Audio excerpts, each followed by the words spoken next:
Hi, Daniel Di Torres again.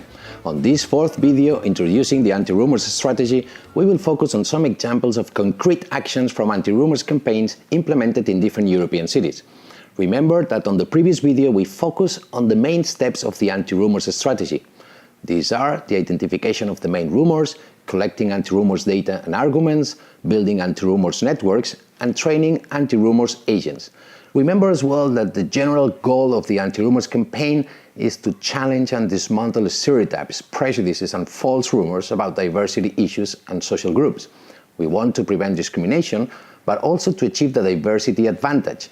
However, we know this is quite complex and we cannot pretend to have a deep impact on the wider majority of a city by implementing a communication campaign just a few months. Myth-debunking strategies based on just only spreading factual data have shown their weaknesses and even their backfire effects.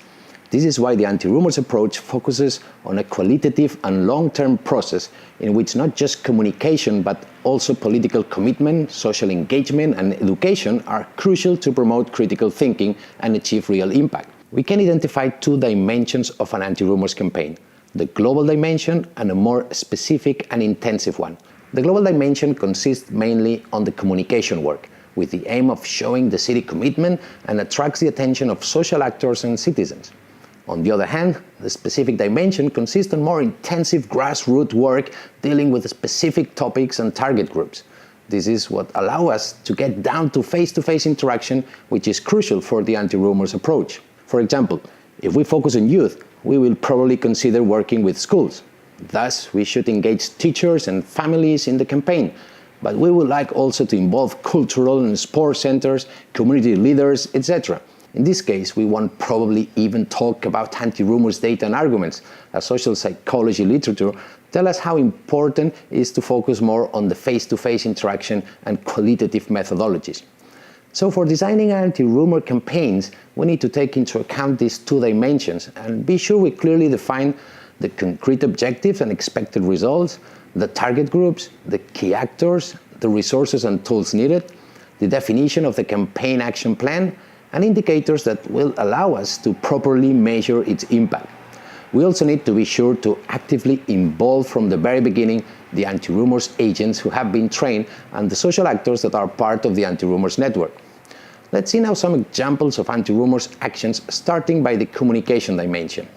Firstly, we need to design a distinctive image, a logo and one or more slogans that must have an attractive communication component to raise the interest of citizens, local actors and media in a positive and creative way.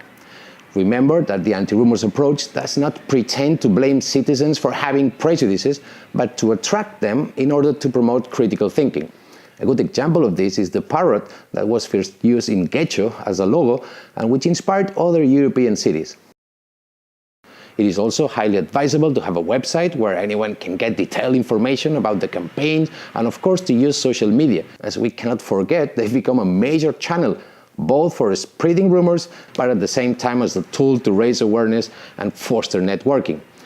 Creativity also means we need to innovate on the way we create and spread the main messages of our campaign. There are a lot of examples of tools and resources that have been used by cities, such as videos, comics, songs, apps, photo calls or exhibitions, among others. Engaging local and community reference can also be a good strategy for achieving greater impact on citizens, specific target groups and the media. In order to reach wider audiences, we also need to take advantage of events already taking place at the public space in our city. Local festivals or cultural events, and also different meeting places such as public libraries, local markets, sport and cultural facilities, and even coffee shops or pubs. From our experience, it is more effective to be present where people are already present than try to attract them to new events. It could be a theatre, a skate show, a music festival or a carnival, like Patra's Kids Carnival, a very good example of how to include the anti-rumours approach in an existing event. Moreover, it's also a great example of how cities take advantage from the exchange and networking actions, as Patra's adapted Getxo's parrot and Bilbao's umbrella logo in a very creative way. Let's see now some examples of more specific actions that allow us to deepen the emotional dimension. Face-to-face interaction and dialogue will be the main tool for increasing empathy, raising doubts and fostering critical thinking. These actions must be part of a well-defined and current planning adapted to the target groups and priorities of each city.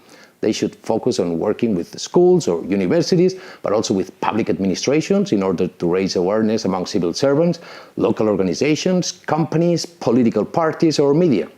A good example can be found at the Barcelona Anti-Rumours catalog, with more than 30 anti-rumours activities that local actors can request for their schools or organizations. Another innovative action can be found in the city of Erlangen, where the city managed to engage Siemens company on the anti-rumours campaign. Indeed, we identify very innovative and creative anti-rumours actions in all the cities. The anti-rumours agents must promote open debates and discussion among citizens in very different scenarios and using diverse methodologies. The key point here is that all these actions must combine the criteria of being part of the global city strategy, and at the same time they must keep the engaging and creative dimension without losing rigor. The anti-rumours approach has to be creative and practical, and it needs to be flexible and based on results. Well, that's all. On the next and final video, we'll focus on the impact of the campaigns, and we will give you some tips about the sustainability of the whole strategy, which is a crucial point. As we always say, it has to be a long journey. Well, remember, be aware of rumors. Bye-bye.